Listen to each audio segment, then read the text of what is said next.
Three black SUVs tear across the desert highway, kicking up clouds of dust in their wake. Inside the lead vehicle, Raoul adjusts his silk tie, checking his reflection in the rearview mirror.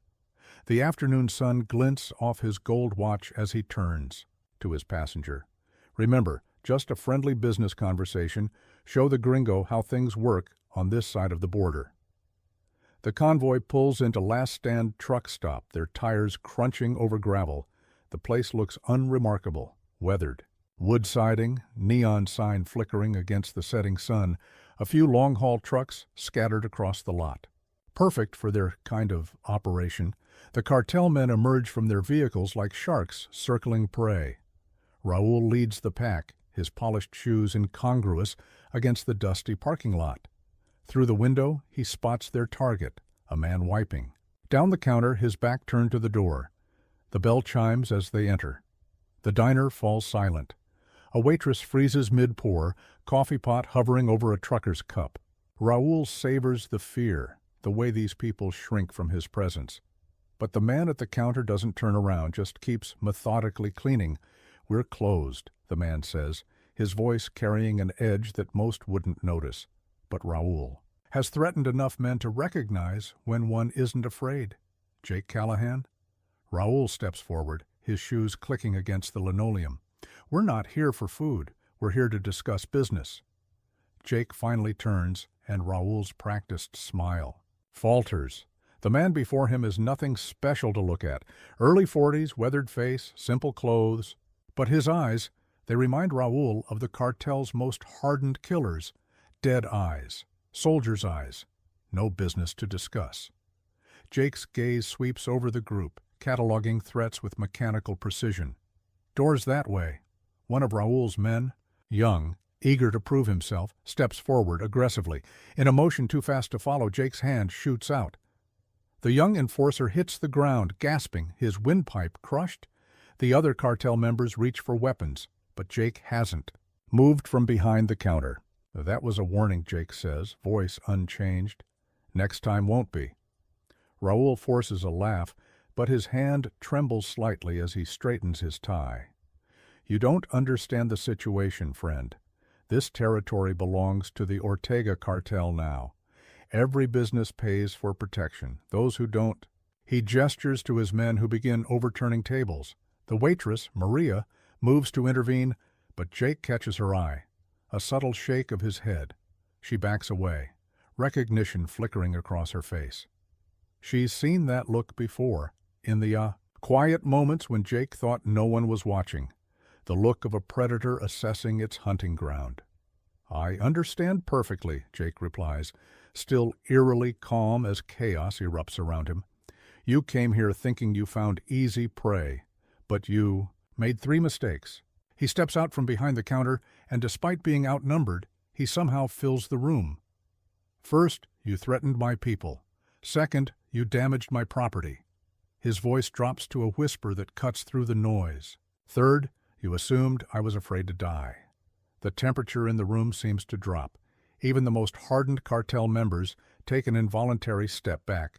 They've killed plenty of men, but this is different. This isn't a businessman they're trying to intimidate.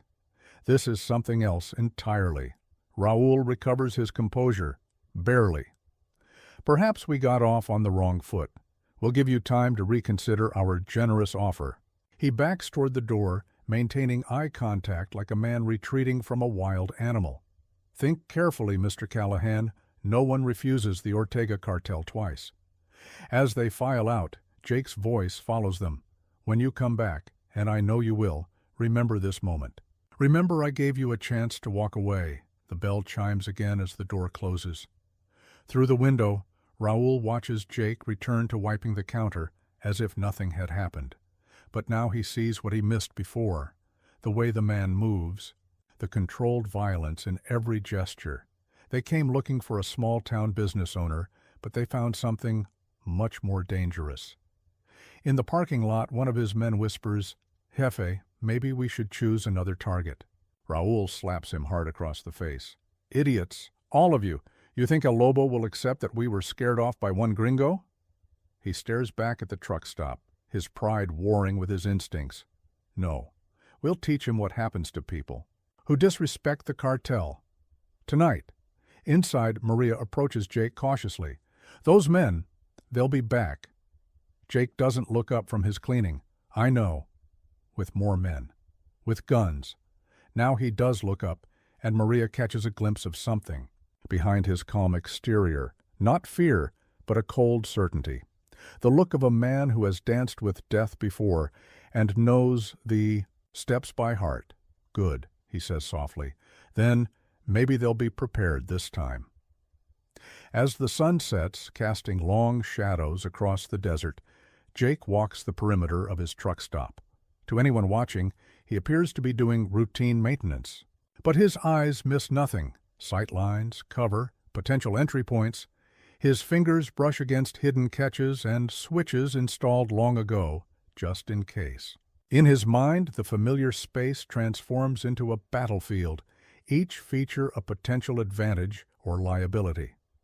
In the distance, dust rises from the highway, more cartel vehicles approaching. Jake allows himself a small smile. He'd hoped for peace, built this place as a sanctuary from violence. But some men can't leave war behind, because war never leaves them. The cartel thought they were choosing an easy target. Instead, they've wandered into the killing ground of a predator who's been waiting far too long for a worthy hunt. The first stars appear in the desert sky as Jake makes his final preparations. By morning, the Ortega cartel will learn what every enemy he's ever faced discovered too late. Some wolves don't howl before they attack. Some just wait in silence for their prey to make that one fatal mistake. And Jake Callahan has always been a very, very patient wolf. Travis, the young mechanic, watches from his garage as Jake disappears into the gathering darkness. He's heard rumors about Jake's past, whispered stories about a Navy SEAL who vanished into civilian life. Looking at him now, Travis finally understands. Jake didn't leave the war behind. He just found a new battlefield to guard. The night deepens, and the desert wind carries the promise of blood. In the distance, engines growl like hungry beasts approaching their prey. But in this hunt, the hunters are about to become the hunted. And when the sun rises again, the Texas border will have a new legend, the day the cartel learned that some men aren't meant to be threatened. They're meant to be feared.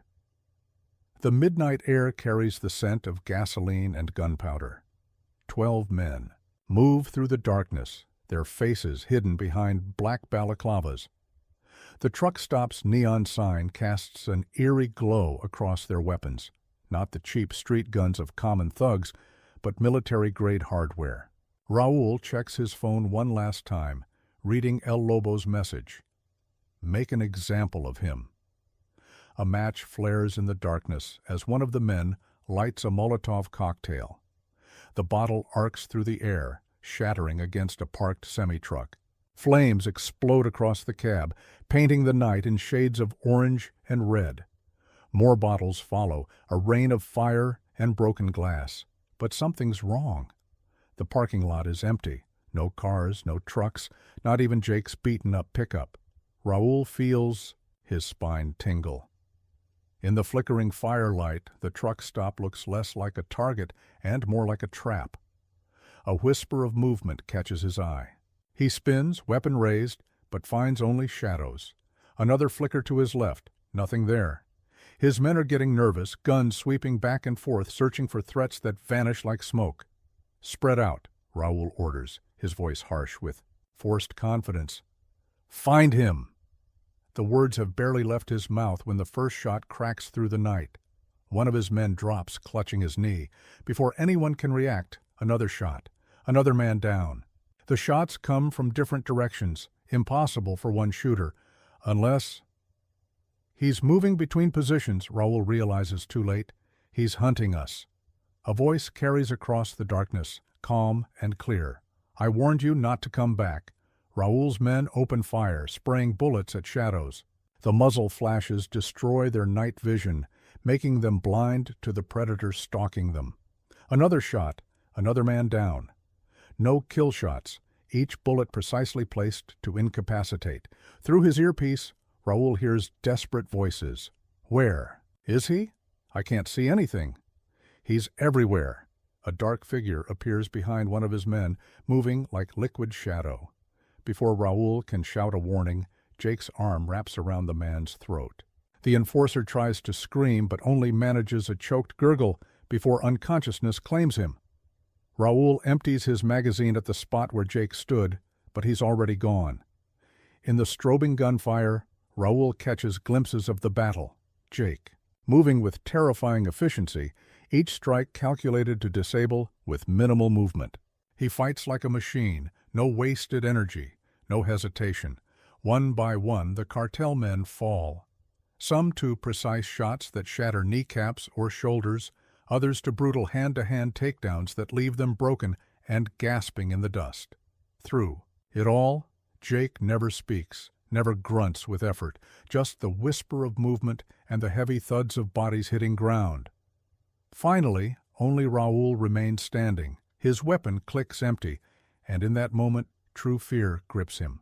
He's no stranger to violence. He's ordered dozens of murders, tortured men for information. But this is different. This isn't violence for profit or power. This is violence distilled to its purest form, wielded by a master of the craft. Jake steps into the light, his face expressionless. Blood stains his knuckles, but his breathing is steady, unhurried. He moves toward Raoul with the same measured pace he used to wipe down his counter earlier that day. Please, Raoul finds himself begging, all pretense of authority. Stripped away? We didn't know. No, you didn't. Jake's voice carries no anger, no satisfaction, just cold certainty. But now you do. I could kill you all. It would be easy. Instead, I'm sending you back with a message. He grabs Raoul's tie, pulling him close. This place, these people, they're under my protection. The cartel has no power. Here, tell El Lobo that if he wants a war, I'll give him one. But trust me when I say it's a war, he can't win. Raoul nods frantically, his earlier bravado replaced by primal terror. As he stumbles toward his vehicle, Jake calls after him. And Raoul? Next time won't be just broken bones. Dawn breaks over the truck stop, painting the sky in shades of purple and gold. Maria arrives for her morning shift to find Jake calmly, replacing broken windows, the parking lot cleared of any evidence of the night's violence. Only a few bloodstains in the dust hint at what transpired.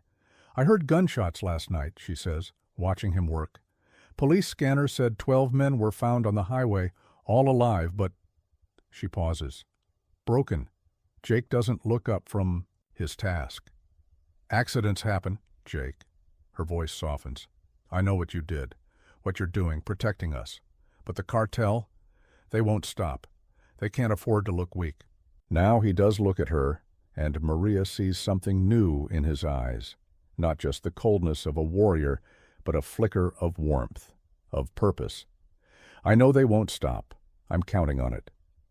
Inside his small office, Jake opens an old footlocker he hasn't touched in years. The equipment inside tells its own story. Specialized tactical gear, communication devices, weapons maintained with religious devotion. His fingers trace the sealed trident embossed on the lid. He'd tried to leave this life behind, tried to find peace in the quiet routine of running a truck stop. But some men are built for war, shaped by it, until violence becomes a language they speak more fluently than peace. The cartel didn't just threaten his business, they threatened his people, the closest thing to family he's found since leaving the teams. Travis appears in the doorway, his young face haunted. Those men last night, what they did to my garage. His hands clench into fists. I want to help. I want to fight back. Jake studies him for a long moment. He sees the same fire he once had before combat taught him the true cost of violence. Fighting isn't glorious, Travis. It's ugly, brutal work. Once you start, it changes you. Forever. I don't care. This is my home too. Jake nods slowly. All right. But we do this my way. No revenge, no unnecessary violence. We protect what's ours. Nothing more. As Travis leaves, Jake turns on his laptop, accessing encrypted channels he hasn't used in years. Messages flow across the screen. Intelligence reports, cartel movements, weapon shipments. El Lobo's organization is vast, but not invincible. Every empire has weak points if you know where to strike. In his mind, Jake is already planning not just defense, but a systematic dismantling of the cartel's operations in the region. They thought they were dealing with a simple business owner. Instead, they've awakened something far more dangerous. A warrior who spent years learning the art of destroying organizations from within. The sun climbs higher, another scorching Texas day beginning. Truckers start pulling in, drawn by the promise of hot coffee and a safe haven. They notice the fresh repairs, the lingering smell of smoke, but no one asks questions. In this part of the world, silence is often the wisest choice, but word spreads anyway, in whispered conversations and knowing looks. Stories of the Night 12 cartel soldiers learned the hard way that some places aren't meant to be conquered. Some men aren't meant to be threatened, and some wars are lost the moment they begin. Miles away in a luxurious hacienda, El Lobo receives Raul's report with cold fury. His empire is built on fear, on the certainty that no one dares resist. This truck stop owner, this ex-SEAL, threatens everything by simply refusing to be afraid. "Bring me everything you can find on Jake Callahan," he orders. "Military records, personal history, known associates, and get me El Diablo on the phone." A cruel smile twists his features. Let's see how brave our American friend is when he faces a real monster. The desert wind carries his words away, a promise of escalating violence. But in his truck stop, Jake Callahan allows himself a small smile. Let them come with their monsters and killers. He's spent his entire life preparing for this moment, whether he knew it or not. Some men find peace in silence and solitude. Others find it in the perfect clarity of combat, in knowing that their cause is just and their skills are sharp. As Jake watches the sunrise paint the desert in blood-red hues, he feels something he hasn't experienced since his days with the teams. The calm certainty of a warrior who has found his true purpose. The war has begun, and Jake Callahan is finally, truly awake. Javier El Diablo Vasquez steps out of his black Escalade, boots crunching on sun-baked gravel. His scarred face twists into a grin as he surveys the truck stop through mirrored sunglasses. Behind him, 20 of the cartel's most hardened killers emerge from their vehicles, armed for war. Inside, Jake watches through a gap in the blinds, his expression unchanged. Maria hovers nearby, wringing her dish towel. "Those aren't like the others, are they?" "No." Jake's voice carries a note of recognition. "These are professionals, trained killers." He turns to her, his eyes softening slightly. "Get everyone out. Use the back exit. Travis knows where to take them." "What about you?" A ghost of a smile crosses his face. "I'll give our guests a proper welcome." El Diablo's men spread out with practiced efficiency, covering all angles of approach. But something feels wrong. The parking lot is too empty, the building too quiet. Years of combat experience scream danger, but pride forces him forward. No one man, not even a former SEAL, can stand against his entire team. He reaches for the door handle. Stops. In the reflection of his sunglasses, he catches movement on the roof. Sniper. The warning comes too late. A shot cracks through the air, and one of his men collapses, clutching his shattered knee. More shots follow, precise, disciplined fire that targets joints and extremities. No kill shots, just the methodical destruction of his team's mobility.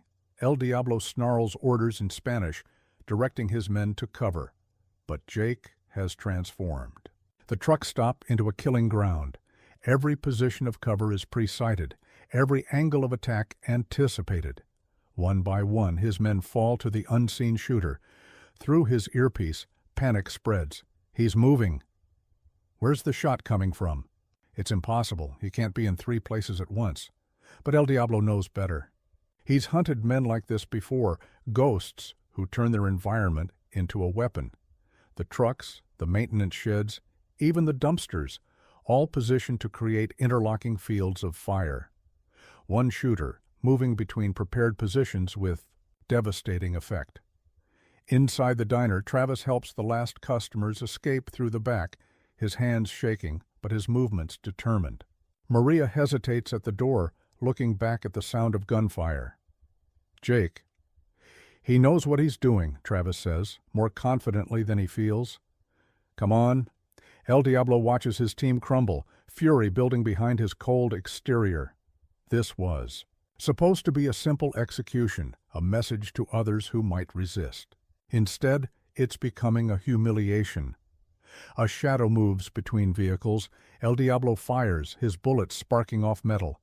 But the shadow is already gone, leaving only another broken soldier in its wake. Then, the shooting stops. Silence falls over. The battlefield broken only by the moans of wounded men. El Diablo turns slowly, weapon ready, knowing what comes next. Close quarters combat, the true test of a killer's skill. Jake's voice carries across the parking lot, calm as ever. 15 of your men are down. The other 5 are trying to flank around back, where my friends just escaped. That leaves you, Javier. El Diablo's jaw clenches at the use of his real name. You know who I am? I know everything about you, your reputation, your methods, your history with special forces in Colombia. A pause. I also know you're not as good as you think you are. The taunt strikes its mark. El Diablo charges forward, firing controlled bursts at every shadow. He reaches the diner's entrance, kicks in the door, and finds himself face to face with Jake Callahan. What follows is a brutal symphony of violence. Both men are masters of their craft, but their styles couldn't be more different. El Diablo attacks with savage intensity, each strike meant to kill. Jake moves with economic precision, deflecting rather than blocking, conserving energy while letting his opponent exhaust himself. Tables splinter, glass shatters, and blood paints abstract patterns across the linoleum. El Diablo lands a crushing blow to Jake's ribs, but Jake rolls with it, using the momentum to position himself for a counterattack. His elbow strikes El Diablo's throat with surgical accuracy, disrupting his breathing pattern. You're getting sloppy, Jake taunts softly. Too many years killing civilians. You've forgotten what it's like to fight someone who hits back. El Diablo roars, abandoning technique for pure aggression. But that's what Jake has been waiting for. He steps inside the wild swing, his hands moving in a blur. Bone crunches as he systematically disables his opponent's weapons. Shoulders, elbows, wrists. The legendary Cartel killer crashes to his knees, arms hanging useless at his sides. Jake stands over him, not even breathing hard. I could kill you, Jake says matter-of-factly. But death is too simple. Instead, you're going to deliver a message. He leans close, his voice dropping to a whisper. Tell El Lobo that his empire ends at my doorstep. This town is under my protection. El Diablo spits blood. The cartel will never stop. They'll send armies. Good. Jake's eyes hold no fear, no doubt, only absolute certainty. That's exactly what I'm counting on. Hours later, as the sun sets, Maria and Travis return to find Jake calmly sweeping up broken glass. The parking lot is empty. No bodies, no blood, no sign of the battle that took place. Only bullet holes in the walls and the lingering scent of gunpowder tell the tale. The others? Jake asks, without looking up. Safe, Maria answers. At the old ranch house, like you planned. She studies him, noting the fresh bruises, the way he favors his left side. You knew this would happen. You've been preparing for it. Jake finally stops sweeping. Since the day I bought this place, strategic location, clear lines of sight, multiple escape routes. His eyes meet hers. I chose it for more than just the coffee and pie. Travis picks up a spent shell casing. Those men, I've never seen anyone move like that, fight like that.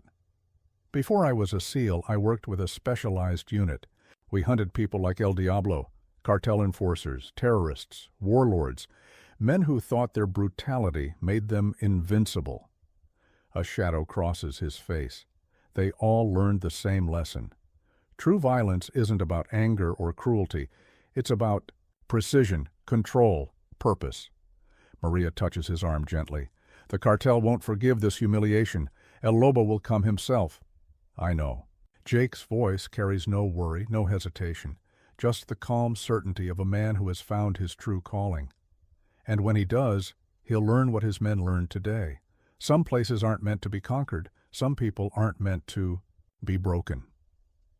As night falls over the desert, Jake returns to his office.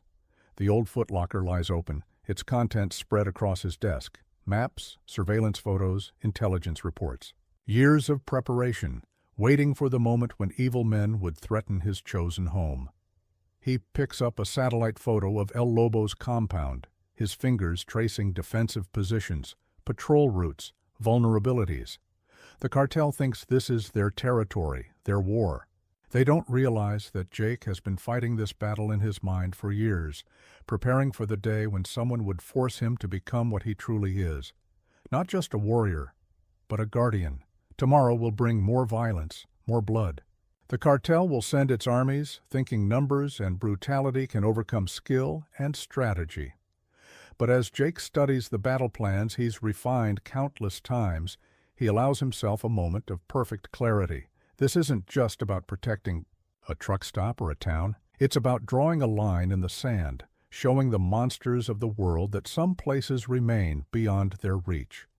Some people refuse to bow to terror and greed, and some wars are won before the first shot is fired. By men who understand that true strength lies not in the ability to take life, but in the willingness to protect it at any cost. The desert wind whispers through the night, carrying tales of the battle to eager ears. Soon everyone will know, the cartel, the townspeople, the other businesses paying protection money. They'll learn what happens when evil men mistake a quiet life for a weak one, when they mistake a warrior for prey. El Lobo hurls his whiskey glass against the wall of his hacienda, watching it shatter like his plans. The laptop before him shows surveillance footage from the truck stop battle, his elite team dismantled by one man. El Diablo, his most feared enforcer, left broken and humiliated. I want him dead, he snarls at his lieutenants. Not tomorrow. Not next week. Tonight. His fingers drum against the polished mahogany desk. But first, we take what he loves. At the truck stop, Jake feels the change in the air before he sees it. The usual morning crowd is missing. No truckers, no locals, just empty tables and silence. Maria paces behind the counter, jumping at every sound. Travis bursts through the door, out of breath. They took them. The Ortega cartel. They're rounding up everyone who works with you. Rodriguez from the garage, old Bill from the hardware store, even Sarah from the diner. His voice cracks. They're grabbing their families, too. Jake's expression doesn't change, but temperature in the room seems to drop. How many? At least 15 people, maybe more. They're holding them at the abandoned meatpacking plant outside town. Travis swallows. Hard. Jake? They said they'll start killing them one by one until you surrender. Maria grabs Jake's arm. You can't give yourself up. They'll kill you, then kill everyone anyway. I know. Jake's voice is soft, but there's steel beneath the quiet. That's why we're going to kill them all. He moves to his office, Travis and Maria following. The footlocker yields its final secrets, not just weapons and tactical gear, but detailed files on every cartel operation in the region. Years of patient intelligence gathering, waiting for this moment. I've got something they don't expect. Jake spreads satellite photos across his desk. I'm not working alone. As if on cue, the rumble of motorcycles fills the air. Through the window, they watch as a dozen riders pull into the lot. Hard men with familiar bearing, veterans, former operators, men who understand the real meaning of brotherhood. Jake turns to Travis. Remember what I said about fighting changing you? Last chance to walk away. The young mechanic straightens his spine. Those are my neighbors they took, My friends, I'm in. Maria? She meets his gaze steadily. Someone needs to patch you idiots up when this is over. The next hour is a blur of preparation. Jake's old combat team, men he served with in places they never officially visited, check weapons and review tactical plans. They move with the easy confidence of professionals who have done this 1,000 times. El Lobo's smart, Jake briefs them. He's using hostages because he knows I won't risk their lives with a frontal assault. He expects me to surrender. A cold smile touches his lips. Instead, we're going to remind him why they called us ghosts. The plan unfolds like a deadly chess game. Jake's team splits into 4-man units, each targeting a different cartel position around town. Their first objective, disrupting communications, isolating El Lobo's forces from their command structure. Travis proves his worth, his mechanical knowledge helping them sabotage cartel vehicles and jam their radio frequencies. Maria converts the diner's kitchen into a makeshift medical station, preparing for casualties they all know are coming.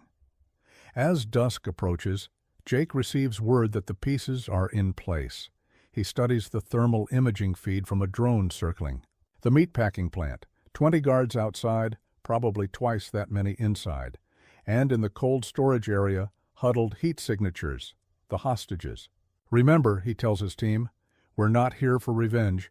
We're here to protect our people. Clean shots, no collateral damage, make every round count. The attack begins with whispered chaos. Guards start disappearing from their posts, pulled into shadows by silent killers. Confusion spreads through the cartel ranks as communications go dark. They expected one man, instead, they face an invisible army. Jake moves through the compound like a ghost, his suppressed rifle speaking in quiet bursts. Each shot finds its mark with surgical precision. He doesn't think about the men he's killing. They made their choice when they threatened innocent lives. Inside the plant, the hostages huddle in darkness, listening to muffled gunfire and screams. Old Bill clutches his granddaughter close, whispering prayers.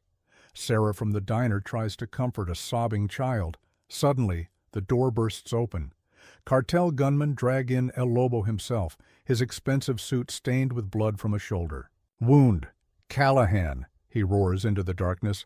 I have them all right here. Surrender now, or I start executing them. Jake's voice seems to come from everywhere and nowhere. Look around you, Miguel. Look at your men. Do they look like they're winning? El Lobo spins, firing wildly at shadows. His remaining guards do the same, their muzzle flashes destroying their night vision. In the chaos, none of them notice the small cylinder that rolls. Across the floor, the flashbang detonates with consciousness-shattering force. Through the ringing silence, Jake's team flows into the room like liquid death. The remaining cartel men fall before they can recover their senses. El Lobo finds himself on his knees, staring up at Jake's impassive face. You can't do this, he sputters. Do you know who I am? The people I work with? I know exactly who you are. Jake's voice carries no emotion. A bully who preys on the weak, a coward who hides behind hostages. The rifle barrel presses against El Lobo's forehead, and now a cautionary tale. Wait, El Lobo's composure shatters. I'll give you anything. Money, territory, power. I don't want anything from you. Jake's finger tightens on the trigger. I just want you to understand something before you die. This town, these people, they were under my protection. You didn't lose this war today. You lost it the moment you threatened them. A single shot echoes through the building. El Lobo's body crumples to the concrete floor. The aftermath is a blur of motion and emotion. Hostages reunited with families, wounds treated, tears of relief and gratitude.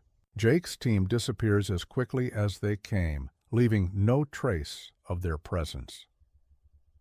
Later, as dawn breaks over the desert, Jake stands in his truck stop, surveying the damage. Maria tends to a gash on Travis's arm, scolding him even as pride shines. In her eyes, it's not over, Travis says quietly. The cartel, they'll send someone else. Let them come. Jake's voice carries absolute certainty. Now they know what happens when they cross the line, when they threaten what's ours. Maria touches his shoulder gently. And what about you? Will you stay? Jake looks around at the place he's built, the community he's chosen to protect. For the first time in years, he feels truly at peace. Someone has to stand guard, might as well be me. Outside, the desert wind carries away the last echoes of battle. The sun rises on a changed landscape, one where evil men have learned to fear the quiet places, the unassuming defenders who wait in silence. And in a small truck stop on the Texas border, a warrior who tried to escape his nature has finally found his true purpose. Not in dealing death, but in protecting life. Not in seeking war, but in standing ready when war finds him. The ghost has found his home, and heaven help anyone who tries to take it from him. The morning sun bakes the desert highway as a convoy of black SUVs tears toward the horizon. Inside, the lead vehicle, Victor Ortega, El Lobo's only son, clenches his jaw as he watches drone footage of his father's final moments. Each frame burns into his memory, the flash of gunfire, the spray of blood, the way El Lobo's empire crumbled in a single night. This Callahan, he growls to his advisors, I want to know everything. Every breath he's taken, every person he's ever loved, every shadow he's ever cast. Back at the truck stop, life settles into an uneasy normal. Truckers filter in, drawn by hot coffee and fresh pie, but their eyes dart to shadows, hands staying. Close to concealed weapons. They've all heard the whispers, how one man and his makeshift army broke the cartel's grip on the border. Jake wipes down the counter, his movements measured and precise. To casual observers, he looks like any other business owner starting his day. But Maria notices the way he positions himself, always maintaining clear sight lines to all entrances, always ready. Travis bursts through the door, newspaper in hand. You need to see this. He spreads it across the counter. The headline screams, Cartel Massacre, 30 dead in border town bloodbath. Jake scans the article, his expression unchanging. They got the body count wrong. That's not the point. Travis lowers his voice. They're saying it was a professional hit, maybe rival cartels, but people are talking. They know it was you. Know what you did for them? Let them talk. Jake continues, wiping the counter. Stories are good. Keep the wrong people away. Maria touches his arm. And what about the right people? The ones who need protection? They're already coming. She's right. Throughout the morning, a steady stream of visitors arrives. Shop owners, farmers, families, each carries their own tale of cartel intimidation, each looking for the man who dared to say no. Jake listens to their stories, his face betraying nothing. But behind his eyes, calculations run, tactical assessments, threat analyses, the cold mathematics of violence and protection. A black sedan pulls into the lot, kicking up dust. 2 men in suits step out, they're bearing screaming federal agents. Jake watches them approach, noting their attempt to appear casual while maintaining tactical spacing. Mr. Callahan? The older agent flashes a badge. Special Agent Davies, DEA. We need to talk about what happened at the meatpacking plant. Jake's response is measured. Nothing to talk about, just a business dispute that got out of hand. Davies smiles thinly. 30 dead cartel members, including El Lobo himself. That's one hell of a dispute. He leans closer. We know about your history, Jake. Your time with the teams, the classified operations, the Ghost Squad, they said, didn't exist. Then you know to be careful what stories you believe. We're not here to cause trouble. Davies slides a card across the counter. What you did, it's going to have consequences. The cartel can't let this stand. When things get ugly, and they will, you might need friends in high places. Jake pockets the card without looking at it. I've got all the friends I need. As the agents leave, Travis watches them with worried eyes. They're right, aren't they? The cartel's going to hit back hard. Yes? Jake's voice carries no concern, only certainty. But not yet. First they'll watch, learn, try to find weaknesses. His lips quirk in what might be a smile. Let them. The day progresses, sun climbing high over the desert. Jake's old team maintains discreet surveillance from scattered positions across town. They've traded military hardware for civilian clothes, but their eyes miss nothing. Maria finds Jake in his office, studying satellite photos of cartel compounds across the border. You're planning something, always. He points to red marks on the maps. They're moving assets, consolidating power. Victor Ortega's different from his father, smarter, more patient. Sounds like someone else I know. Maria's voice softens. The others are worried. They think you've painted a target on the whole town. Jake finally looks up from his maps. The target was always there. The cartel was always going to expand, always going to hurt people. All I did was give them a reason to think twice. A motorcycle roars into the lot, one of Jake's scouts. The rider hurries inside, face grim. Got movement on the border, heavy. Vehicles, professional crews, they're setting up observation posts. Good. Jake's response surprises them. Let them watch. Let them think they're gathering intelligence. His eyes hold the cold certainty of a predator. Everything they see, every pattern they learn, it's all part of the trap. As evening approaches, more of Jake's old team arrives. They gather in the closed diner, hard men with hollow eyes who have seen too much of war. But here, in this unlikely battlefield, they've found purpose again. Victor Ortega's calling in favors, one reports. Mercenaries, ex-military, cartel special forces. Building. An army, Jake nods, unsurprised. He thinks numbers and firepower will make the difference. His father made the same mistake. He spreads new maps across the table. We use that. Make him commit resources where we want them. Control the battlefield before the battle begins.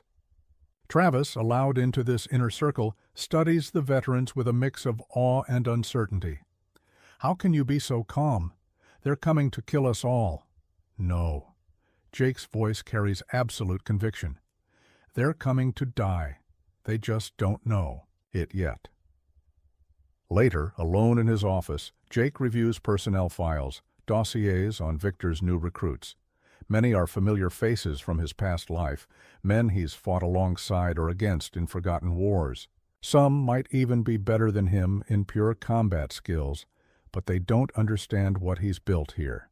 This isn't just a defensive position. It's a killing ground, years in the making. Every structure, every line of sight, every escape route, and fallback position carefully planned. A maze designed to break armies. Maria brings him coffee, her hand lingering on his shoulder. You knew this would happen. From the first day you bought this place, you were preparing for war. Not preparing.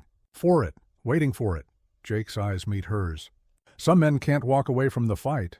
Best we can do is choose the right ground, the right cause.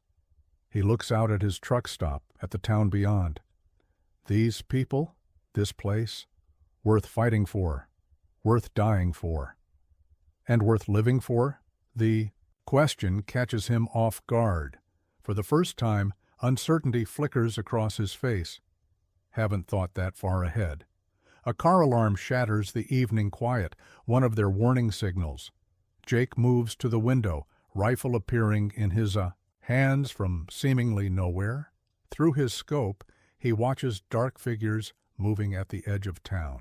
Cartel scouts, testing responses, probing defenses. It begins, he whispers, but he's wrong. It began long ago, the moment he chose this place, these people. The moment he decided that some lines must be drawn, some stands must be taken. The cartel thinks they're preparing for battle, but they're really preparing for execution. Because Jake Callahan didn't just build a truck stop. He built a fortress, a trap, a killing ground. And as the sun sets over the desert, casting long shadows across his domain, he allows himself a moment of perfect clarity. They think they're hunting him. But in this desert, in this place he's made his own, they're all just prey. And the ghost of the border is ready to hunt again. The war is coming. And Jake Callahan is finally, truly home. A phone buzzes in the pre-dawn darkness. Jake reads the message, face illuminated by the screen's glow. They have Travis. Maria's hands tremble as she watches his expression shift. not to panic or rage, but to something far more dangerous, the cold focus of a predator acquiring its target. They took him from his apartment, she continues, voice tight. Left this. She holds up a phone displaying a video, Travis, beaten but alive, staring into the camera as Victor Ortega's voice delivers demands in flawless English. 24 hours, Mr. Callahan. Come alone to the coordinates we'll provide, or we start sending pieces of your young friend back to that truck stop you love so much.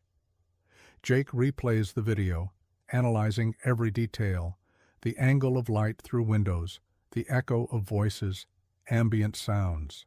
His mind catalogs and processes, turning fragments into intelligence. They're not across the border, he says finally. That's the old Sierra Hotel, Victorian architecture, specific acoustic signature. His eyes narrow. They're getting bold. Taking him was one thing, but holding him this close. It's a trap, Maria whispers. Of course it is. Jake moves to his office, retrieving weapons and gear with practiced efficiency.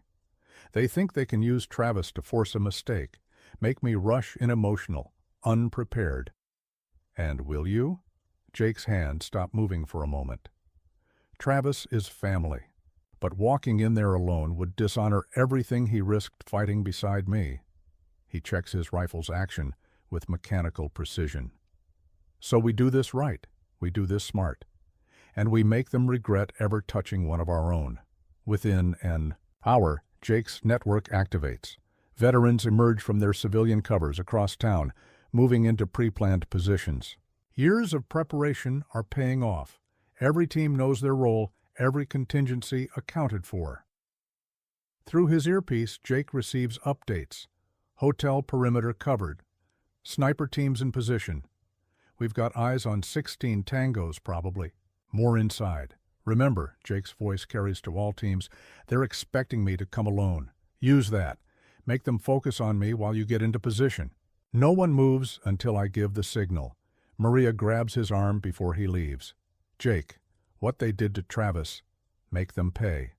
For the first time, real emotion cracks his professional facade. They already have. They just don't know it yet. The Sierra Hotel looms against the lightening sky, its Victorian grandeur long faded to decay. Jake approaches openly, hands raised, apparently complying with Victor's demands. Through thermal imaging, his team watches Cartel gunmen track his movement. Weapons ready. Victor Ortega waits in the hotel's grand lobby, seated in an antique chair like a king holding court. Travis kneels beside him, face swollen but eyes defiant. Ah, the ghost himself. Victor's smile doesn't reach his eyes. I expected someone more imposing. Sorry to disappoint. Jake's voice carries no fear, no anger, just calm certainty. Oh, you haven't disappointed. Taking down my father, destroying his operation. Very impressive. Victor runs a finger along Travis's jaw, making him flinch.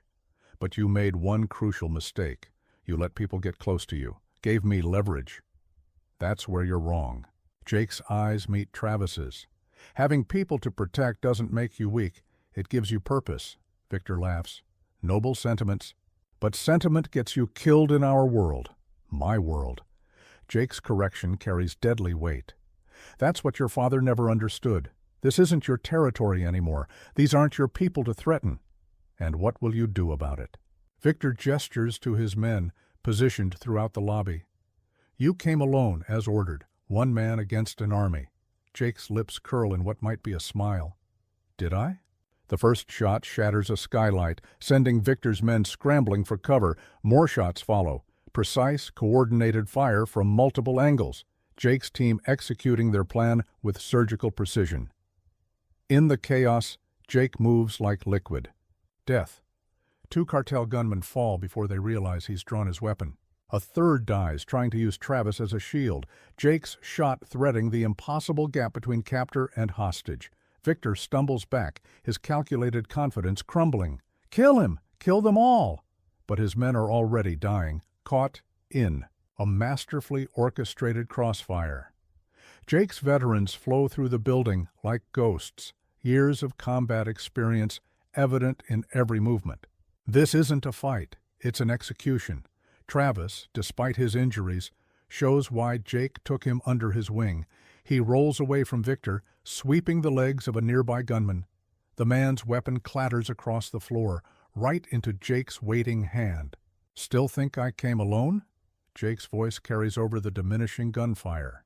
"Still think sentiment makes us weak?" Victor draws his own weapon, but Jake is faster. A single shot shatters the cartel leader's knee, sending him crashing to the marble floor. "Wait," Victor gasps, his composure finally breaking. "You don't understand. I have connections, resources. We could work together, control everything from here to Mexico City." Jake approaches slowly, each step measured. "You still don't get it. I'm not here for power or territory." He kneels beside Victor, voice dropping to a whisper. "I'm here because you threatened my family. Please, I can—" "No." Jake's eyes hold no mercy. "You can't." The shot echoes through the now silent lobby. Aftermath comes quickly. Jake's team secures the building while Maria tends to Travis's wounds.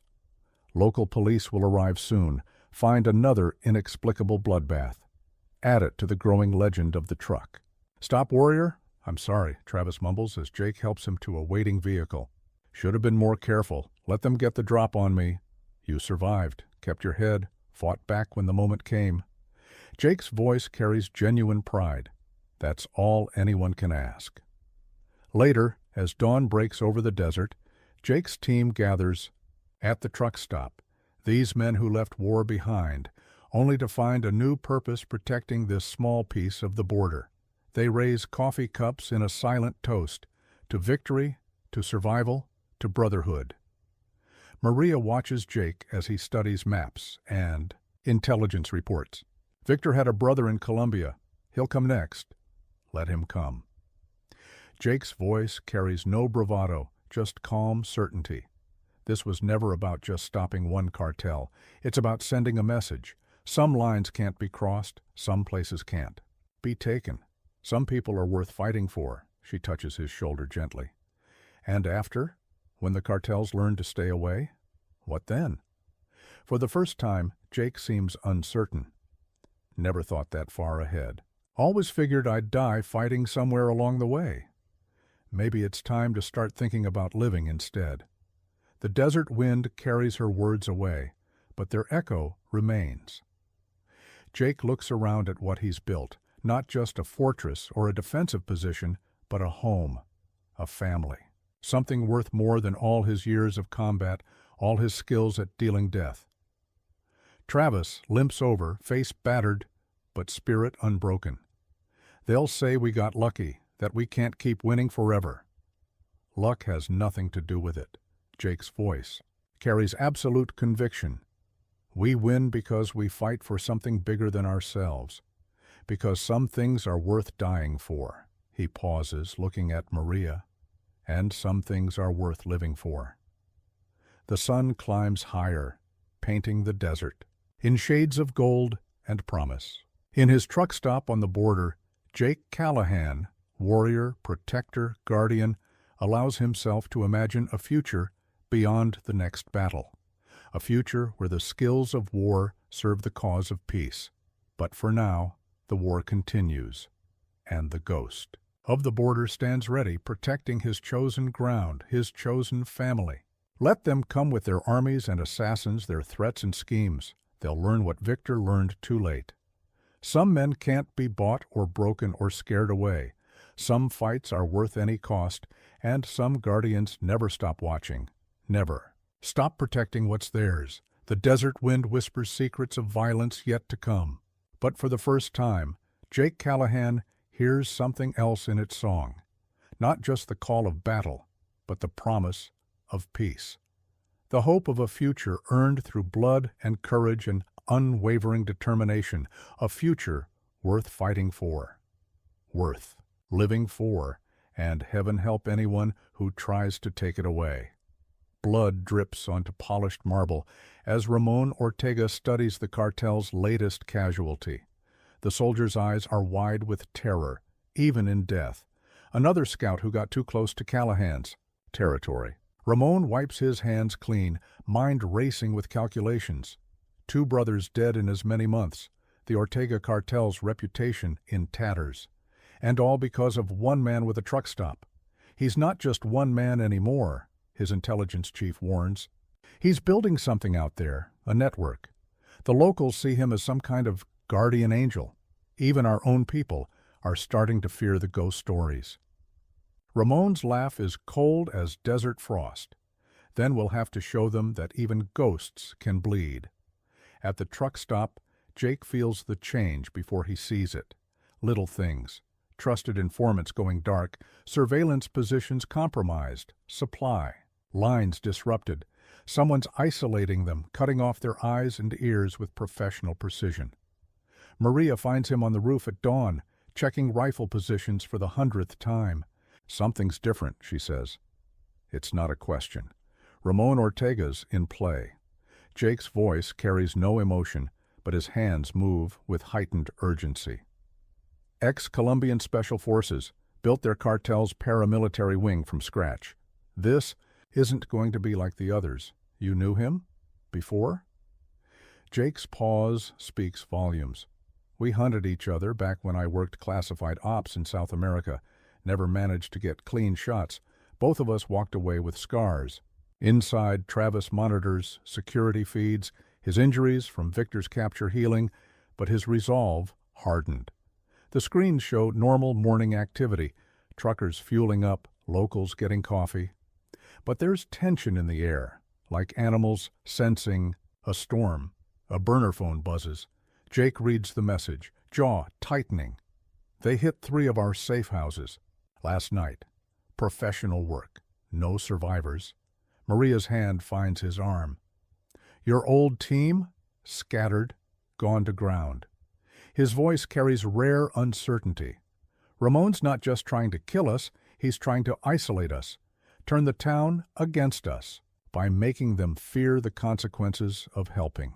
The day unfolds with deceptive normalcy, but Jake's veterans, watching from hidden positions, report disturbing patterns. Cartel observers getting bolder, probing defenses with increasing sophistication, testing response times, mapping patrol routes. A familiar face appears at the counter, Agent Davies from the DEA, looking haunted. Thought you should know. Ramon's brought in serious players, ex-military contractors, cartel special forces. They're setting up staging areas all along the border. I know. Jake's calm seems to unnerve the agent more than fear would. Question is, why are you really here? Davies glances around before lowering his voice. Official channels are compromised. Ramon's got people everywhere, police, border patrol, even some of our own. You're on your own out here. Always have been. But later, alone in his office, Jake allows himself to feel the weight of it all. His maps show an ever-shrinking perimeter as Ramon's forces tighten their grip. Supply lines cut, allies neutralized, escape routes blocked. A perfect military operation. Travis finds him there, studying tactical overlays. Maybe we should evacuate. The town. Get the civilians clear before... No. Jake's response is immediate. That's what Ramon wants. Isolate us, make us retreat, make everyone believe no one can stand against the cartel. His eyes hold fierce conviction. Sometimes the most important battles aren't about winning or losing, they're about showing others it's possible to fight back. An explosion rocks the building, one of their outlying sensor stations. Through security cameras, they watch black-clad figures moving with military precision. Not cartel thugs, but trained operators. Here we go, Jake whispers. The attack unfolds. Like a symphony of violence. Ramon's men strike from multiple angles, using sophisticated tactics. Breaching charges blow defensive positions. Snipers suppress response teams. They've studied Jake's methods, learned from the cartel's previous failures, but Jake has learned too. The truck stop's innocent appearance masks layers of prepared defenses. The first wave triggers hidden claymores, scattering bodies across the parking lot. Automated turrets emerge from concealed positions, their fire driving attackers into pre-sighted kill zones. Maria coordinates from the basement command center, directing their remaining allies through encrypted channels.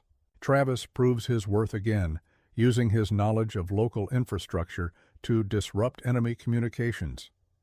Jake moves through his domain like a vengeful spirit, years of combat experience distilled into lethal efficiency. Every position, every angle, every possible approach, he knows them all intimately. This isn't just his business or his home, it's his killing ground. Ramon watches through thermal imaging as his first assault falters. Impressive, he admits, but predictable. He's fighting the last war, defending a fixed position. A cruel smile twists his features. Time to show him how warfare has evolved. The second wave comes not with bullets, but with information.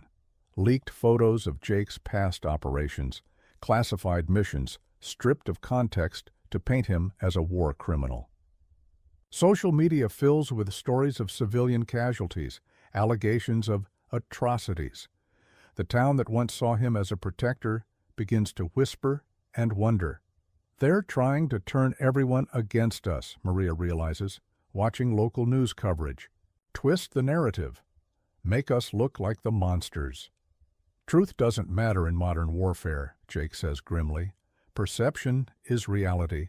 Ramon knows that better than anyone, but he's planned for this too. Years of quiet charity, helping locals with medical bills, keeping kids off the streets. It all pays off as the community rallies. Shop owners share security footage showing cartel violence. Families tell stories of Jake's protection. The narrative shifts again. Ramon's response is swift and brutal. Precision strikes target anyone who speaks out. Businesses burn, supporters disappear. Fear spreads like poison through the town. In the truck stop's makeshift infirmary, Maria tends to their growing number of wounded. We can't keep taking losses like this. No, Jake agrees, watching another safe house go dark on their tactical display. We can't. His eyes hold dangerous certainty. Time to change the game. He gathers his remaining team, hard men driven to their limits but still unbroken. Ramon thinks he's got us figured out, thinks we're just defending territory. A predator's smile crosses his face. So let's show him what happens when ghosts go hunting. The counteroffensive begins. With whispers, cartel soldiers start disappearing from supposedly secure positions. Supply convoys vanish in the desert night. Ramon's carefully constructed command structure begins to fracture as key lieutenants meet precise accidents. Jake's veterans, pushed from their defensive positions, become a guerrilla force haunting the shadows. Each man a ghost, each strike calculated to spread fear and confusion through enemy ranks. Ramon rages as his operation unravels. Find them, kill them all. But his men are starting to hesitate. Stories spread through their ranks of invisible killers, of impossible shots, of comrades found with their throats cut in locked rooms. The ghost of the border isn't just one man anymore. He's become something worse, a legend that breeds terror in the dark. The war evolves, becoming a shadow. Dance of move and countermove. Ramon's superior numbers and resources matched against Jake's intimate knowledge of the terrain and unconventional tactics. Maria watches Jake plan his strikes, seeing the toll it takes. This isn't sustainable, eventually. I know. His voice carries bone-deep weariness. But sometimes victory isn't about destroying your enemy. It's about making the price of victory too high for them to pay. Days blur into nights as the battle rages. The truck stop becomes a fortress under siege, but its defenders strike back like phantoms in the darkness. Ramon's men grow jumpy, shooting at shadows. Morale cracks, discipline fails, and through it all, Jake waits for the mistake he knows will come. Because Ramon Ortega, for all his tactical brilliance, has one crucial weakness: pride. The same pride that will eventually drive him to face the ghost of the border personally.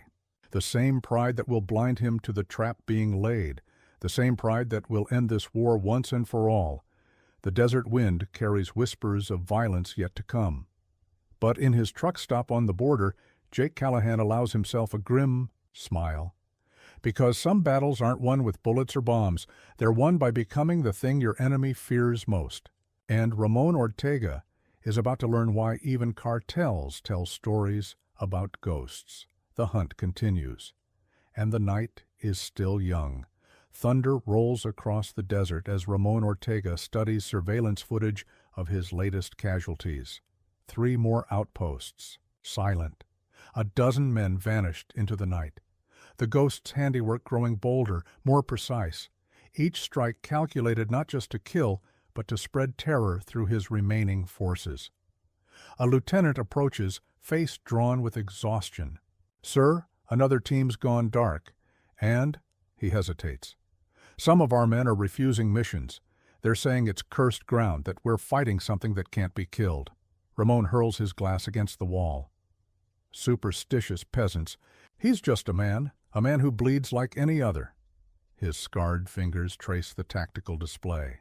But perhaps it's time to remind him that ghosts aren't the only things that can haunt the darkness. At the truck stop, Jake feels the storm approaching, both literal and metaphorical.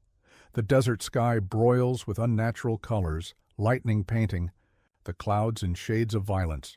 Perfect weather for what's coming. Maria finds him checking weapons one last time. Something's changed. The cartel's pulling back, abandoning forward positions. Ramon's finally making his move. Jake's voice carries grim certainty. All these weeks of cat and mouse, probing attacks, psychological warfare. It was never about winning through attrition. He was studying us, learning our patterns, waiting for the perfect moment to strike. And that moment is now? During the worst storm in years? It's what I'd do. Jake's hands move with practiced efficiency, checking ammunition, communications, gear, defensive positions. Use the weather as cover, neutralize our surveillance advantage. Turn our own territory against us, Travis bursts in, soaked from the rain. Multiple contacts approaching from the south. Different this time, moving in synchronized patterns, maintaining radio silence. These aren't regular cartel soldiers. No, Jake agrees. They're Ramon's personal kill team, ex-Colombian Special Forces, trained in jungle warfare. The storm's their element. His lips curl in what might be a smile. Good. I was getting tired of fighting amateurs. The first lightning. Strike illuminates shadow figures moving through the rain, dozens of them, approaching from multiple angles. No wasted movement, no hesitation. Professional killers who've honed their craft in the darkest corners of South America. "Maria, get the civilians to the bunker." Jake's voice carries command authority earned through countless battles. "Travis, initiate Protocol Echo. If this goes bad, the hard drives need to be wiped clean." "What about you?" Jake checks his rifle one final time. "I'm going hunting." The battle erupts like the storm. Itself, violent, chaotic, impossible to predict. Ramon's men move like ghosts through the rain, using techniques Jake himself pioneered. But Jake has spent years preparing for this moment, turning every inch of his territory into a weapon. Motion. Sensors trigger automated defenses. Carefully positioned lights blind enemy night vision. The very architecture of the truck stop becomes a maze designed to channel attackers into kill zones. But Ramon's soldiers are good, better than any Jake has faced before. They adapt quickly, using the storm's fury to mask their movements. The fighting becomes a deadly game of chess, each side anticipating the other's moves, setting traps within traps. Maria coordinates from the command center, tracking thermal signatures through the rain. "They're hurting you, Jake, driving you toward the old warehouse." "I know." His voice crackles through static, because that's where Ramon is waiting, where he wants this to end, just him and me, personal. "It's a trap, of course it is." Pause filled with gunfire. "But sometimes the best way to beat a trap is to spring it on your own terms." The battle flows like water across the compound. Jake's remaining veterans prove their worth, matching Ramon's killers skill for skill. But both sides take losses, blood mixing with rain in the muddy earth. Travis monitors security feeds, calling out enemy positions. But the storm plays havoc with their electronics, reducing visibility to shadows and glimpses. Perfect conditions. For the kind of close-quarters combat both sides have spent lifetimes mastering. Through his tactical display, Jake tracks the enemy's pattern. Ramon's men aren't just attacking, they're performing an elaborate dance, drawing him toward their commander's position. A lesser warrior might miss the subtlety of it, the artistry in their violence, but Jake sees the bigger picture, recognizes the same techniques he once used in forgotten wars. Ramon isn't just trying to kill him, he's trying to prove something, to show that he's the better ghost, the superior warrior, pride, the downfall of so many great fighters. Lightning splits the sky as Jake approaches the warehouse. Bodies litter his path, his men, Ramon's men, all equal in death. The rain washes away their blood, but nothing can cleanse the violence that brought them here. Inside, Ramon waits in darkness. No guards, no backup, just two apex predators finally. Meeting on equal ground. I was beginning to think you'd lost your edge, Ramon's voice carries through the shadows. The great ghost of the border, reduced to defending a truck stop. Still haven't figured it out, have you? Jake moves like liquid night, positioning himself. This was never about the truck stop, never about territory or power or revenge. No? A whisper of movement in the darkness. Then enlighten me. It's about drawing a line, showing that someone can stand against the cartels, that fear isn't absolute. Jake's voice hardens. That some things are worth dying for. Ramon's laugh is cold as cemetery stone. Noble sentiments, but ultimately meaningless. Power is the only truth in this world. The strong devour the weak. That's why you'll lose. Why the cartels will always lose. Jake's movements are precise, calculated. You fight for yourself, we fight for something bigger. The first exchange of gunfire is like lightning, fast, brutal, decisive. Both men empty their weapons with lethal accuracy, but neither falls. They're too well trained, too experienced. To die easily, the fight becomes intimate, knives and fists and decades of combat experience distilled into pure violence. Ramon fights with Colombian Special Forces technique, all-flowing movement and lethal precision. Jake counters with his SEAL training, economical and devastating. Blood flows, bones break. Each man pushes himself to the absolute limit of human capability. But slowly, inevitably, Jake's deeper purpose begins to tell. He's not fighting for pride or power or even survival. He's fighting for his people, his home, the line he's drawn in the desert sand. Ramon feels it slipping away. Desperation creeps into his technique, raw animal fury replacing trained precision. Die, you American ghost! Die!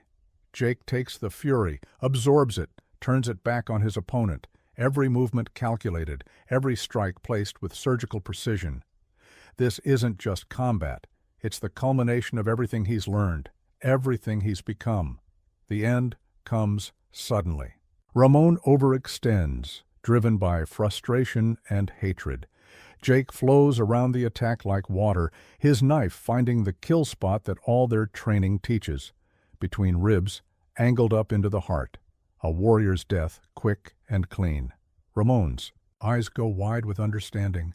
You let yourself be hurted here. Let me think I was in control. Like you said, Jake's voice carries no triumph, only certainty. I was starting to lose my edge. Needed someone worthy to sharpen it against? The cartel commander manages a bloody smile. My men, they'll keep coming. No. Jake lowers him to the floor with strange gentleness. They're already gone. Your death was just a formality. The real battle was for their minds, their fear. He steps back. The cartels ruled through terror, but we showed them something stronger, the power of standing together, fighting for something real. Ramon's eyes glaze as death takes him. The last of the Ortega brothers dies as he lived, violently, pridefully, never understanding that some wars can't be won with bullets alone. Outside, the storm begins to fade. Dawn breaks over a changed landscape, not just physically but spiritually. The cartel's grip on the border is broken, not by superior firepower or tactical brilliance, but by the simple courage of people who refused to bow to fear. Maria finds Jake in the aftermath, tending to the wounded. Is it over? This battle is. He looks out at the desert, seeing past the horizon. But there will be others, different cartels, different threats. Evil men will always seek to prey on the weak, and we'll be ready. Travis joins them, arm in a sling, but spirit unbroken. All of us, together. Jake allows himself a real smile, perhaps his first since this all began. Because they're right. He came to this place seeking solitude, a quiet retirement from violence. Instead, he found something far more precious, a cause worth fighting for, people worth protecting, a home worth any sacrifice. The ghost of the Chur border has become something more, a symbol, a guardian, a reminder that some lines must be drawn and held, no matter the cost. And as the sun rises on a new day, Jake Callahan finally understands that the greatest victories aren't won through death and destruction. They're won by showing others that resistance is possible, that courage is contagious, that some things are worth fighting for, and some people are worth living for. The desert wind carries away the last echoes of battle, but its whispers tell a new story now. Not of cartels and violence and fear, but of hope, of strength, of a community that stood together against impossible odds, and of a warrior who found his true purpose not in dealing death, but in protecting life. The ghost can rest now. But the guardian remains, ever watchful, ever ready, for some wars never truly end, and some guardians never stop watching over what's theirs. Morning light paints the desert in shades of rebirth. Cleanup crews work with quiet efficiency, erasing the last visible signs of the war that transformed this quiet corner of the border. But some changes can't be swept away so easily. Jake watches from his usual spot behind the counter, noting how his customers carry themselves differently now. Gone is the old fear, the downcast eyes, and nervous glances. These people have seen what's possible when someone stands up to evil. More importantly, they've discovered their own courage. Agent Davies slides onto a stool, looking both exhausted and oddly energized. You know, the official report will say it was a cartel civil war, internal power struggle that got out of hand. Let them say what they want. Jake continues wiping down the counter with practiced motions. Truth has a way of spreading on its own. Speaking of spreading, Davies lowers his voice. We're getting reports from all along the border, other communities standing up to cartel extortion, local businesses forming protection committees. It's like your little revolution here lit a fuse.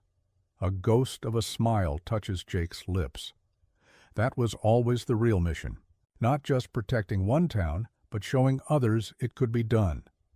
Maria emerges from the kitchen, carrying fresh coffee. The past weeks have changed her too. There's steel in her movements now, a warrior's awareness in her eyes.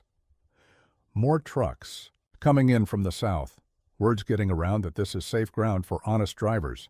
Jake nods, seeing the bigger picture forming. His truck stop is becoming more than just a waypoint. It's a symbol of resistance, a beacon of hope in cartel territory. But with that symbol comes responsibility and new threats. Travis limps in, his injuries healing, but his spirit stronger than ever. Got 3 more volunteers for the security team, ex-military, solid references. People want to be part of what we've built here. What we're still building, Jake corrects. He studies the young mechanic, seeing how adversity has tempered him without breaking his essential nature. This was never about just winning one war. It's about maintaining peace, being ready for the next threat. The day unfolds with deceptive normalcy. Truckers fuel up, locals grab coffee, tourists stop for directions. But underneath the routine, Jake sees the changes. His veterans blend seamlessly with the community now, their skills turn to protection rather than destruction. The town's businesses are reopening, stronger for having faced down their fears together. A familiar motorcycle roars into the lot, one of his scouts returning from the border. The rider's face is grim as he approaches. New players moving into the power vacuum. Venezuelan cartel trying to establish a foothold. They're being subtle about it, but they're watching us, Jake finishes, testing our resolve, looking for weaknesses. His voice carries no concern, only calm certainty. Let them watch. Let them learn. Maria touches his arm. You knew this would happen. That's why you're expanding the operation, training more people. The cartels aren't the only threat out there. Jake's eyes scan the horizon, seeing past the physical landscape to the strategic reality beyond. Human traffickers, gun runners, anyone who preys on the weak, they all need to learn that some lines can't be crossed. Some places are worth defending. The afternoon brings more changes. Local business owners arrive for what's becoming a regular security briefing. Jake watches with quiet pride as Travis leads the meeting, sharing the lessons he's learned about awareness, preparation, community defense. We're not vigilantes, Travis explains to the group. We're neighbors looking out for each other. The strength of our community is our best weapon. Jake adds his own observations, teaching them to spot surveillance, recognize patterns, identify potential threats. But more importantly, he teaches them about unity, about the power of standing together against intimidation. A young woman raises her hand, Sarah from the diner that was first to support Jake against the cartel. What if they come back, different? Cartel, same threats? Then we show them what we showed the Ortegas. Jake's voice carries absolute conviction. That this ground is defended, that these people are protected, that some fights are worth any cost. As the meeting ends, Agent Davies lingers. You're building something unique here, a model that could change the whole border dynamic, but it also paints an even bigger target on your back. Good. Jake's response surprises him. The bigger the target, the more attention we draw, the more people see what's possible. Sometimes the most important victory isn't defeating your enemy. It's inspiring others to stand up. The sun sets, painting the desert in familiar golds and purples. Jake walks the perimeter of his expanded operation, noting the improvements, new security cameras, reinforced positions, training areas for the growing community defense force. Maria finds him there, her presence a comfort he's finally allowing himself to acknowledge. You're not just building a defense network anymore. You're building a home. Never thought I'd have either. Jake's voice carries rare emotion. Came here looking for quiet, for escape. Instead you found purpose. She takes his hand. And maybe something more? Before he can respond, Travis calls out from the diner. Jake, got movement on. The southern sensors, multiple vehicles, no transponders. The familiar tension returns, but it's different now. Not the cold focus of a warrior preparing for battle, but the steady resolve of a guardian ready to protect what's his. Probably just smugglers testing our response, Jake says, moving toward the command center, but we send the same message either way. His team mobilizes with practiced efficiency, not just his veterans now, but townspeople who've learned to defend themselves. The threat response flows like a well-rehearsed dance, each person knowing their role. The approaching vehicles turn back before reaching the perimeter. They've learned that some territories aren't worth the risk. Some defenders can't be intimidated. Later, as midnight approaches, Jake stands on the roof of his truck stop. The desert stretches endless in all directions, its darkness broken by the lights of growing communities, each one a potential stronghold against evil, if they can find the courage to stand. Maria joins him, understanding his silence. You're not just one man fighting anymore. You're something bigger, a symbol, an idea. Ideas are bulletproof, Jake muses, but the people fighting for them aren't. That's why we keep training, keep preparing, because the next threat is always coming, and we'll be ready. Her voice carries the same steel as his. All of us, together. The desert wind carries promises of violence yet to come. But it also carries hope, the knowledge that some battles can be won, some lines can be held, some communities can stand against the darkness. Jake Callahan, the ghost who became a guardian, allows himself a moment of peace. He'll never stop watching, never stop preparing for the next fight. But now he has something he never expected, a family worth protecting, a cause worth living for, a future worth building. The war that forged this fellowship may be over, but the mission continues, and in his truck stop on the border, a warrior who found purpose in protection stands ready for whatever comes next. Let them come with their threats and schemes, their armies and assassins. They'll learn what the Ortega cartel learned too late. Some ground is sacred, some people are untouchable, some guardians never sleep, and the ghost of the border will always be watching. 6 months after Ramon Ortega's fall, a black SUV rolls through the desert night. Inside, a cartel enforcer grips his steering wheel with trembling hands. Behind him, the headlights of a dozen vehicles paint the highway in streams of white light. The Venezuelan cartel's elite kill team sent to finally break the ghost that haunts the border. The convoy passes a simple wooden sign, "Last Stand Truck Stop, 5 miles." The enforcer crosses himself. Stories of this place have spread like wildfire through the underworld. Stories of an ex-SEAL who turned a simple diner into the heart of a revolution. But his new masters don't believe in ghosts. They believe in overwhelming force, in making examples of those who resist. Tonight, they'll prove that every man can be broken, every legend can be destroyed. The lead vehicle's radio crackles. Target in sight. Move to attack positions. Lightning splits the sky as the convoy approaches the truck stop. But something's wrong. The parking lot is empty, the building dark. No sign of the defensive measures they'd been warned about. The enforcer feels his spine tingle. In his years of cartel work, he's learned to trust such instincts. "Jefe, maybe we should—" His words die as red targeting lasers paint his windshield, dozens of them appearing from nowhere. A calm voice carries across. "The night. Last chance to turn around." The cartel commander's response is immediate. "Kill them all." But even as he gives the order, the trap springs. Hidden panels in the building's walls slide open, revealing automated defense turrets. The seemingly empty parking lot erupts with concealed fighters, not just Jake's veterans now, but townspeople who've learned to defend what's theirs. The battle that follows isn't really a battle at all.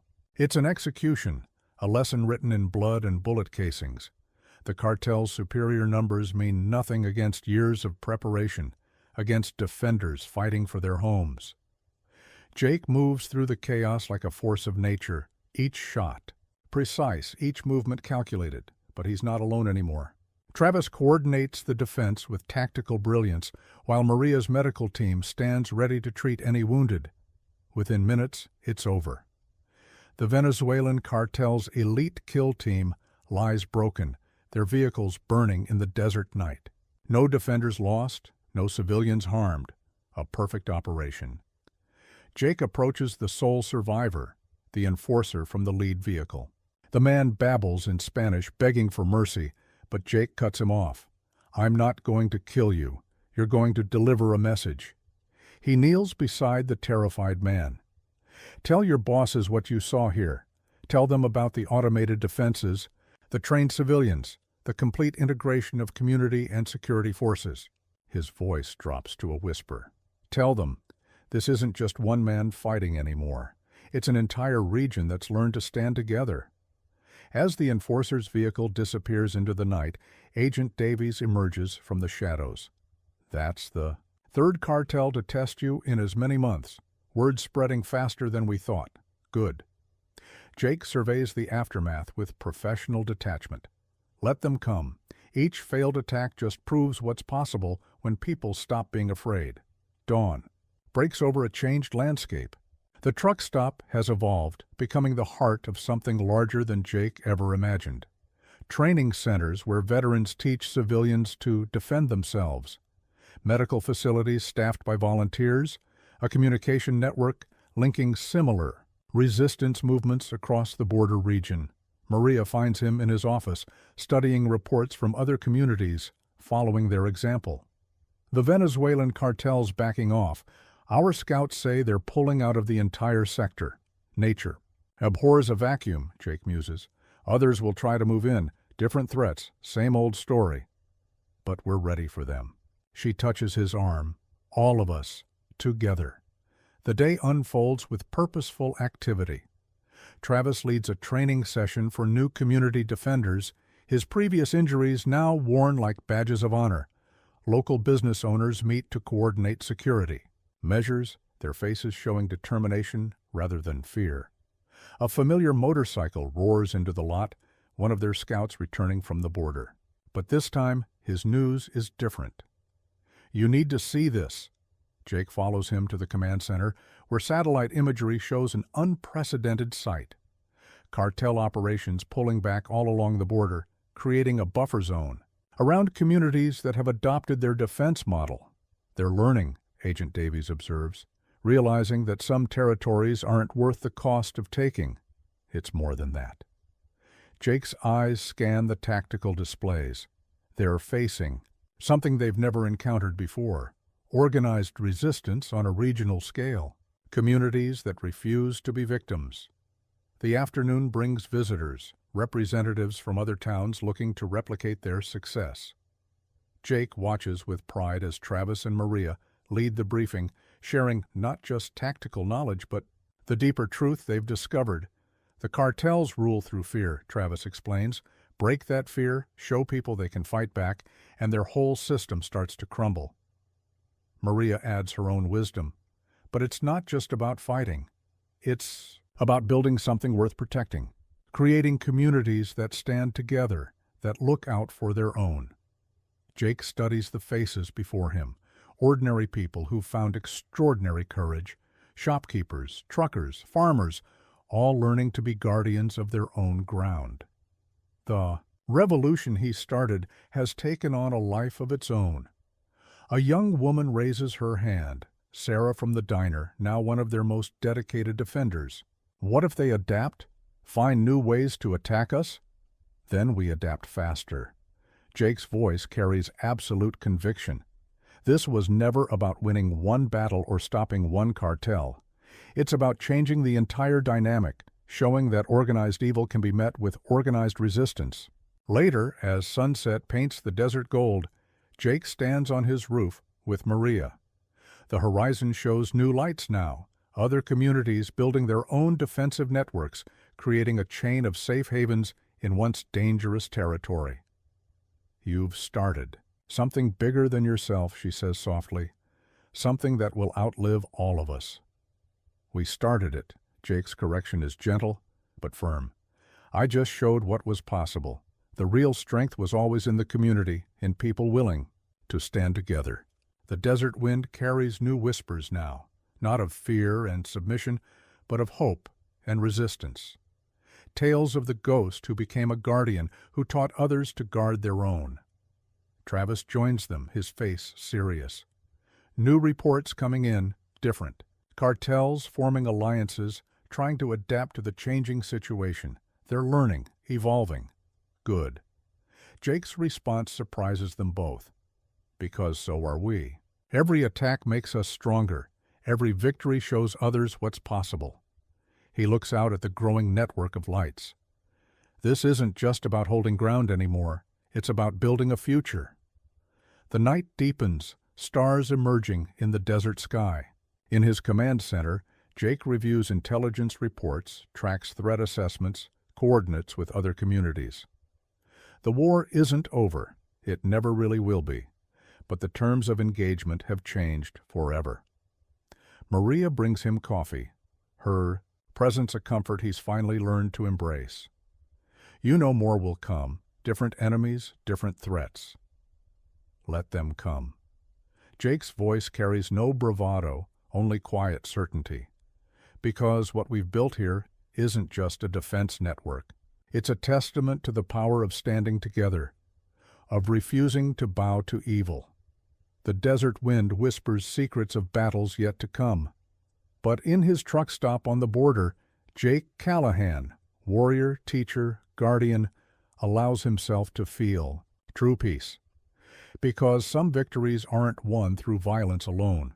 They're won by showing others their own strength, by building communities that refuse to be broken, by creating something larger than any one person. The ghost of the border has become something more, a symbol of resistance, a beacon of hope, a reminder that even in the darkest territories, light can take hold and spread. Let them come with their threats and armies, their schemes and assassins. They'll learn what so many have learned before. Some ground is sacred, some people are untouchable. Some causes are worth any sacrifice, and some guardians never stop watching over what's theirs. The war that forged this fellowship may be over, but the mission continues.